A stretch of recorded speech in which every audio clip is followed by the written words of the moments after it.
बिस्मिल्लाहिर्रहमानिर्रहीम। इय्याका नअबुदु व इय्याका नस्तईन। अच्छा, अब नीचे तो वो नहीं देख सकते वो नहीं तो ना तुम मैं ये चाहता हूं, एक मिनट खामोश। शुक्रिया शुक्रिया, समझ गया, बहुत शुक्रिया। अच्छा सुने सुने सुने प्लीज। अच्छा जी, मैं ये चाहता हूं कि बड़ी खामोशी से जो मैं आज आपके पास एक पैगाम लेके आया हूं, मैं चाहता हूं कि आपने सब ने बड़े मुनज़्ज़म तरीके से खामोशी की तरह आपने मेरी बात सुननी है। थोड़ी खामोशी खामोशी, या पीछे बोले ना को। देखें, हर कौम की जिंदगी में एक वक्त आता है जिसको अंग्रेजी में कहते हैं क्रॉस रोड्स, यानी एक मुल्क जिस रास्ते पे चलता जा रहा था उस पे नहीं चल सकता, या वो एक तरफ जाता है या दूसरी तरफ। और जब आप नमाज पढ़ते हैं, मेरे नौजवानों ये सुनो गौर से, आप जब नमाज पढ़ते हैं आप सिर्फ अल्लाह से एक चीज मांगते हैं कि अल्लाह उनके रास्ते पे लगा जिनको तूने नेमतें बख्शी, उनके रास्ते पे नहीं जो अपनी तबाही के रास्ते पे चले गए। तुम इधर बैठ, तुम भी आप भी बैठ जाओ, बैठ जाओ, बैठ जाओ, बैठ जाओ, आ जाओ, आ जाओ, बैठ जाओ। सामने भी वो देख नहीं सकते, इधर आ जाओ, इधर इस पे बैठ जाओ ना, इधर आ जाओ, पीछे आ जाओ। हाँ उधर, ओहो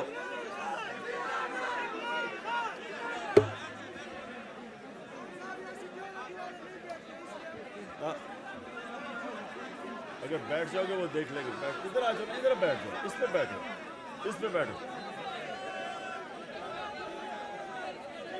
ठीक है, ठीक है। अच्छा पेशावर, आज आपका मुल्क बिल्कुल उधर खड़ा है। दो रास्ते हैं आपके सामने, एक है मुल्क की तबाही का रास्ता।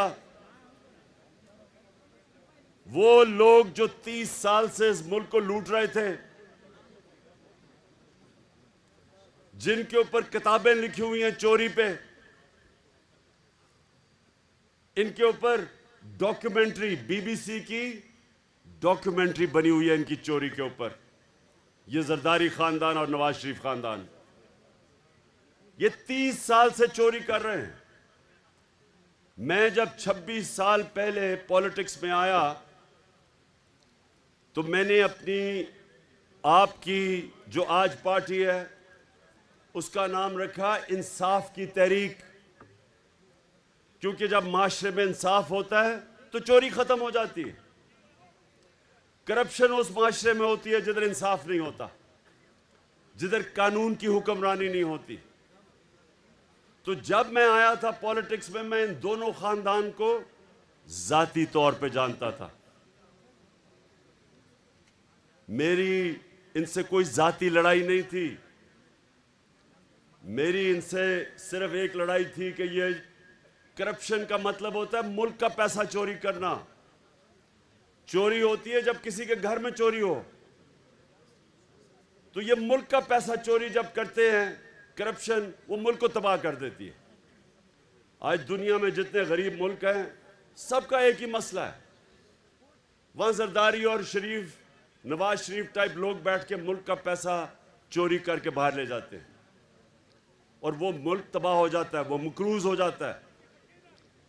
सुने, आज जो लोग पहले जनरल मुशर्रफ ने इनको बचाया, अपनी कुर्सी बचाने के लिए इनको एनआरओ दिया। एनआरओ का मतलब इनकी सारी चोरी माफ कर दी। वो मुशर्रफ कर ही नहीं सकता था, क्योंकि चोरी तो पाकिस्तान की कौम के पैसे की चोरी थी, उसकी जाती चोरी तो थी नहीं। उसने पहले अपने आप को बचाने के लिए उसने इनकी चोरी माफ की। अमेरिकनों ने बीच में पड़े, कॉन्डोलीजा राइस, वो जो सेक्रेटरी ऑफ स्टेट थी, उसने अपनी किताब में लिखा कि मैंने मुशर्रफ को और जरदारी को इकट्ठा किया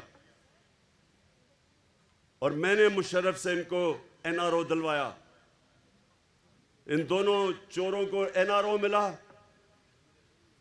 इनके केसेस माफ हुए, ये वापस आए और 10 साल में इन्होंने, सुने जरा, 10 साल में इन्होंने 4 गुना पाकिस्तान का कर्जा बढ़ाया। 2008 में 60 साल में पाकिस्तान का जो कर्जा था वो 6000 अरब था। ये सुन ले जरा, और नौजवानों में चाहता हूं कि ये आप ज़हनों में डाल लें कि आप किसके लिए लड़ रहे हैं, आप किसके लिए जहाद लड़ रहे हैं, तो आपको पहले समझ आए कि मुल्क से हो क्या रहा है। 6000 अरब से हमारा कर्जा चढ़ के 10 सालों में 30,000 अरब पे गया। 4 गुना पाकिस्तान का कर्जा बढ़ा सिर्फ 10 सालों में। 60 सालों में जितना कर्जा लिया था इस मुल्क ने, इन्होंने अपने 10 साल में 4 गुना पाकिस्तान का कर्जा बढ़ाया। जिसका नतीजा क्या हुआ? जब हम आए 2018 में, तो जितना भी हमने टैक्स का पैसा इकट्ठा किया था, आधा पैसा चला गया इनके लिए हुए कर्जों की किस्तें देने पे। आधा पैसा उधर चला गया। तो मुल्क कैसे चलाते, कैसे हम लोगों की खिदमत करते, सड़कें बनाते, स्कूल बनाते, अस्पताल बनाते? क्योंकि आधा पैसा तो इनके लिए हुए कर्जों पे चला गया, किस्तों पे। अब हमें लोगों ने वोट दी 2018 में इन 2 चोरों के खिलाफ। हम इलेक्शन जीत के आए। ये दोनों बार भाग गए। ये नवाज शरीफ बार भाग गया, इसाक डार बार भाग गया, इनके बेटे बार भाग गए नवाज शरीफ के। शहबाज शरीफ के दोनों बेटे आज बाहर हैं। क्यों बाहर हैं? क्योंकि ये डरे हुए थे। कर्जे इनके ऊपर, इनके दौर के केसेस बने हुए थे चोरी के।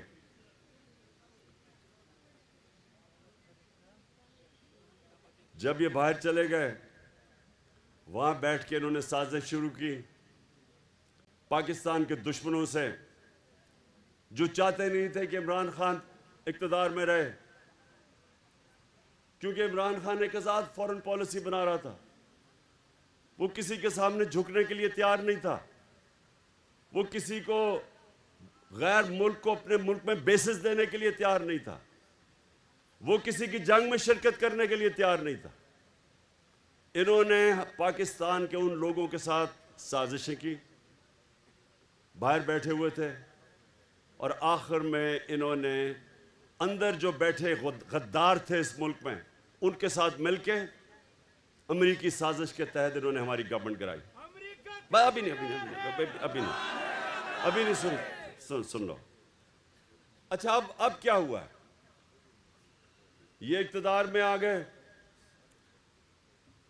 20-25 करोड़ रुपए इन्होंने हमारे लोगों को दिए चोरी के पैसे से, और गवर्नमेंट गिरा दी। अब जब ये अब इक़्तिदार में आए, इन्होंने सबसे पहली बात की कि जी इमरान खान ने महंगाई बहुत की है और हम महंगाई के लिए इसको गिराना चाहते हैं। तो नौजवानों, ये ख़ास तौर पे आपने सुनना है। ये जब इक़्तिदार में आए, ये आज रिकॉर्ड के ऊपर है कि 50 साल में जो सबसे ज़्यादा इस मुल्क में महंगाई हुई वो इन 4 महीनों में हुई। एक चीज़ कहते हैं सेंसिटिव प्राइस इंडेक्स, मतलब ये जो आम आदमी के लिए जो कीमतें जो आम आदमी को सबसे तकलीफ देती है, मसलन आटा है, बिजली है, ये जो चीज़ें जो सबसे ज़्यादा आम आदमी की ज़िंदगी में मुश्किलात पैदा करती है, कहते हैं सेंसिटिव प्राइस इंडेक्स, SPI। ये हमारे ज़माने में थी 16%, आज ये 45% पे पहुंच गई, 3 गुना ज़्यादा। और बिजली की कीमत आप सब जानते हैं, पेट्रोल की कीमत, डीजल सब आप जानते हैं कि हमारी 150 रुपया लीटर थी, इनकी पहुंच गई 250 लीटर और 236। बिजली थी हमारी 16 रुपये यूनिट, इनकी पहुंच गई 36 और टैक्स मिला के 50 रुपये यूनिट, 3 गुना ज़्यादा। तो अब ये कर क्या रहे हैं? ये ना महंगाई कम करने आए थे, ये ना माइशत ठीक करने आए थे, ये सारे चोर एक काम करने आए थे, अपनी चोरी छुपाने, ख़त्म करने के लिए, केसेस ख़त्म करने के लिए। और वो आपके सामने हो रहा है, केसेस ख़त्म हो रहे हैं पाकिस्तान में। अब ज़रा सुने, ज़रा ये एक और चीज़ सुने। ये जो इनके लंदन के फ्लैट है, ये 25 साल से उस पर रहते हैं। पेशावर के नौजवानों, वो लंदन का सबसे महंगा इलाका है। मैं लंदन जानता हूँ। बरतानिया का प्राइम मिनिस्टर उस इलाके में नहीं रहता जिधर इन्होंने महंगे तरीन इलाके में फ्लैट लिए। 25 साल से रह रहे हैं उधर, मुलाकातें उधर होती हैं। उसने, हुसैन शरीफ ने कह दिया हमारे फ्लैट हैं, नवाज शरीफ ने असेंबली में कह दिया हमारे फ्लैट हैं। और आप जानते हैं कि वो मरियम की अदालत में क्या कहा गया? उसने कहा, उसने नैब से पूछा, अच्छा अब नैब पे अपना आदमी बिठा दिया है, नैब का हेड इनका अपना आदमी बिठा दिया है, तो फिक्स हो गया मैच। उसने कहा कि नैब साबित करे कि क्या इनके फ्लैट है या नहीं है। यानी ये 25 साल से जिन घरों में रह रहे हैं और तस्लीम करते हैं हमारे हैं, लेकिन वो प्रोसिक्यूटर कहता अब नैब बताए कि इनके हैं या नहीं। ये ऐसा कभी मुल्क में मजाक हुआ है? ये ऐसे है कि एक आदमी वो चोरी कर ले कुछ और उसके घर से बरामद हो जी कोई गाड़ी चोरी करके ले जाए और घर से पकड़ी जाए, और वो किसी और के नाम पे, अपने नाम पे ना रखे, वो गाड़ी कंपनी के नाम पे रख दे। तो जज कहे जी यहाँ तुम्हारे घर में तो बरामद हुई है गाड़ी, लेकिन साबित करो कि ये जो जिसके नाम पे है वो वाकई इन्होंने चोरी करके अपने, यानी वाकई चोरी की। ये ऐसा हुआ, ऐसा मजाक कभी इस मुल्क से नहीं हुआ। सारे केसेस माफ हो रहे हैं। इसहाक डार जब बाहर गया तो वो क्यों बाहर गया? ये जरा क्यों मुल्क से छोड़ के बाहर गया था 2017 में? क्या हुआ? सुने क्या किया इसने? 2012 में इसके असासे थे 60 लाख, 70 लाख, 70 लाख असासे थे इसहाक डार के 2012 में। नैब ने उसे बुलाया 2017 में, उन्होंने कहा ये तुम्हारे अब 90 करोड़ कैसे असासे बन गए? आपने कौन सा काम किया कि आपके 80 लाख से 90 करोड़ पे असासे चढ़े गए? जैसे उसे सवाल पूछा वो जहाज पे चढ़ के मुल्क से बाहर भाग गया। अब वो उसको वापस ले आए हैं, अब नवाज शरीफ वापस आएगा और वो करेंगे क्या कि वो इस मुल्क के अंदर अपना, उन्होंने इलेक्शन कमीशन बैठाया हुआ है जो कि बददियानतदार आदमी है, इनके घर का नौकर है। इसने पहले पूरी धांधली बाई इलेक्शन में की, उसके बावजूद हम जीते पंजाब में। अब इनकी कोशिश ये है कि ये यहाँ ऊपर बैठे, तहरीक इंसाफ के खिलाफ केसेस करें, इमरान खान को किसी तरह डिस्क्वालीफाई करें या किसी तरह उसको जेल में डालें। केसेस को तो 24 FIR काट दिए इन्होंने मेरे ऊपर। वो कोई फर्क नहीं पड़ता, लेकिन एक और ना ओए हो ना, बस बस बस ना ना बस अभी नहीं, अभी मैंने आपसे सवाल पूछ रहे हैं, आपकी कोई भी आपके सवाल हो। अच्छा सुन ले जरा, पहले मैं यहाँ पर आपको कहने की क्या कोशिश कर रहा हूं, ये जो अब वक्त है ये सियासत का वक्त अब नहीं है, ये अपनी मुल्क की हकीकी आजादी की जिहाद का वक्त है। ये जो अब मैं आपकी तैयारी करवा रहा हूं, ये जो आपकी तैयारी है, ये अपने मुल्क के मुस्तकबिल को बचाने की तैयारी है। ये आप अपने बच्चों की जंग लड़ रहे हैं उनके मुस्तकबिल के लिए। मैं आखिर में जब आपके सवाल हो जाएंगे उसके बाद मैं आपसे एक हल्फ लूंगा जाने से पहले। सब ने आपने मेरे साथ हल्फ लेना है जब मैं खत्म करूंगा।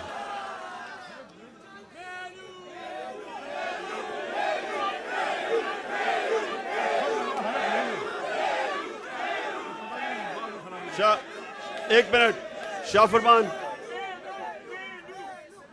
एक मिनट आप सारे पहले हल्फ के लिए तैयार हो जाएं। शाह फरमान पढ़ोगे?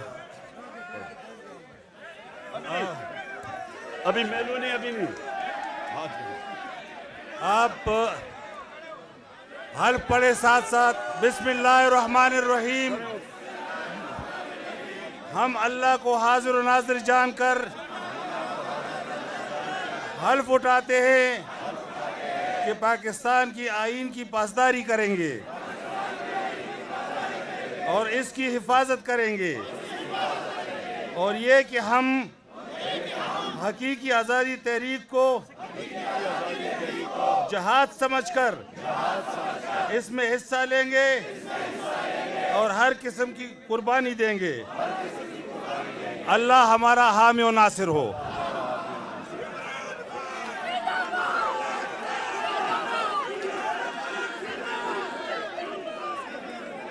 अच्छा जी, खामोशी।